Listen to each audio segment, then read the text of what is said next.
Terima kasih Anda masih menyaksikan Bincang Spesial. Masih bersama dua narasumber saya pada hari ini. Bapak, tadi kita sudah membicarakan soal bagaimana mekanisme dan bagaimana awal mula dan lain-lain sebagainya. Lalu tadi Bapak juga sedikit menceritakan soal Gerakan Nasional Budaya Sensor Mandiri. Nah, mungkin bisa dijelaskan kembali sebetulnya program itu yang dimaksud sensor mandiri itu apa? Lalu sasarannya, lalu bagaimana bentuk programnya, bisa dijelaskan Bapak?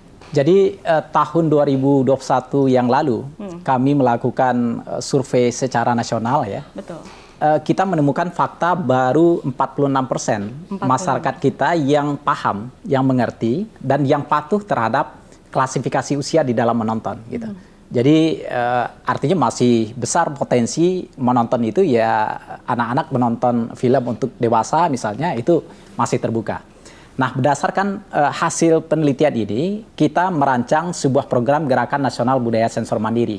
Nah program ini salah satu bentuknya itu adalah ada gerakan bioskop sadar sensor mandiri. Jadi kalau Mbak Fo ke bioskop saat ini di situ ada jingle ya, ada jingle budaya sensor mandiri. Itu adalah karyanya LSF.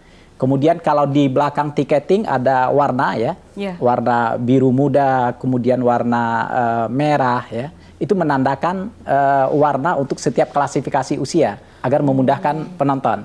Nah, kemudian ada maskot ya. Maskot kita itu badak Jawa, salah satu hewan endemik asli Indonesia yang punya sifat melindungi yang lemah begitu kuat sehingga kita jadikan sebagai maskot budaya sensor mandiri.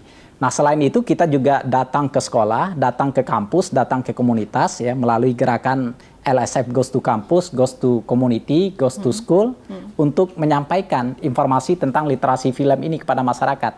Dan hasilnya saat ini 4 tahun kita bekerja, sudah ada 20.000 sahabat sensor mandiri seluruh Indonesia yang mereka juga menyuarakan kepada orang-orang terdekat mereka, menonton itu ada loh kaidahnya, ada panduannya, yaitu kategori klasifikasi usia. Jadi itu penting sebagai bagian dari literasi film dalam menonton gitu. Jadi itu bagian yang kita lakukan selain tugas-tugas penyensoran yang memang adanya di kantor gitu, Mbak Fo. Untuk Ibu sendiri tambahannya? Nambahin aja Mbak, sebenarnya sudah hampir lengkap nih dari lengkap banget ya. Ya memang karena memang deadline kita ya, sesuai penelitian tadi yang disampaikan, masih banyak masyarakat yang belum mengenal bagaimana cara memilah dan memilih film yang akan ditonton oleh dirinya, keluarganya, anak-anaknya gitu ya. Maka ada beberapa cara yang kita lakukan, termasuk tadi ada jingle, sudah dijelaskan panjang lebar juga sama Uda. Juga ada bentuk desa sensor mandiri, yang di situ kita ke grassroots, kepada masyarakat langsung, dan kita membina kepada masyarakat desa tersebut bagaimana menonton film itu harus memilah dan memilih dulu sebelum menonton. Dan begitu juga kita melibatkan, biasanya di sensor itu yang kita pilih juga sudah banyak dari pelaku film yang ada di dalam. Seperti kemarin saya ini baru datang dari Malang tadi malam sampai ke sini ya. Kemudian saya dihubungi sama Mas Hadi untuk ke sini.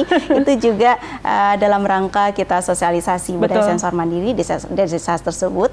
Kemudian juga sudah ada sebenarnya kader di situ sineas yang memproduksi filmnya. YouTube-nya itu adalah Sewek Kawung. Sewek Kawung. Banyak sekali film di dalamnya, film-film pendek yang itu sifatnya edukatif.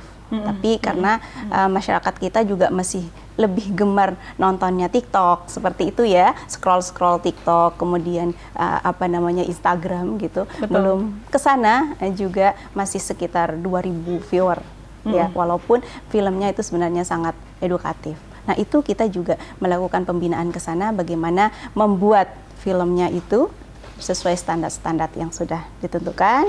Itu bagian dari juga budaya sensor mandiri di internal pelaku film maupun masyarakat yang akan menonton. Nah, kalau misalnya saya tarik garis merahnya ini, artinya sensor mandiri ini sangat penting. Tapi kalau menurut Bapak dan Ibu, seberapa penting sebetulnya sensor mandiri ini harus diterapkan oleh masyarakat?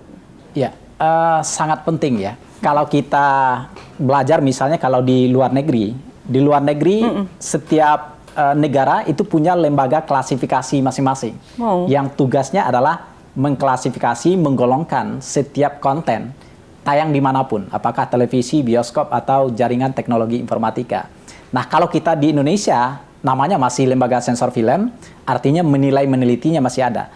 Nah, seberapa penting? Jelas masyarakat perlu mendapatkan film yang bermutu, film yang berkualitas, dan salah satu indikator adalah yang sesuai dengan klasifikasi dan penggolongan usianya. Karena apa? Karena kalau film itu tidak dicocok ditonton untuk sesuai usia tadi, misalnya 17 tahun, tapi ditonton oleh anak-anak umur di bawah 13 tahun, pasti ada kandungan yang tidak sesuai dengan tumbuh kembang mereka. Gitu. Betul. Jadi agar dampak negatifnya itu tidak muncul atau tidak berdampak terhadap penonton, kuncinya adalah menonton sesuai penggolongan usianya. Penggolongan usia. Ya. Mungkin Ibu menambahkan? Oke, baik, nambahkan aja Mbak. Kalau ditanya seberapa penting, penting banget. Penting banget ya. Penting banget, karena memang dampaknya dari film ini tidak hanya sekedar menjadi hiburan Betul. bagi masyarakat, tetapi dia akan mempengaruhi pola hidup masyarakat, mempengaruhi nilai-nilai yang ada di masyarakat, dan mempengaruhi budaya kepada masyarakat. Begitu.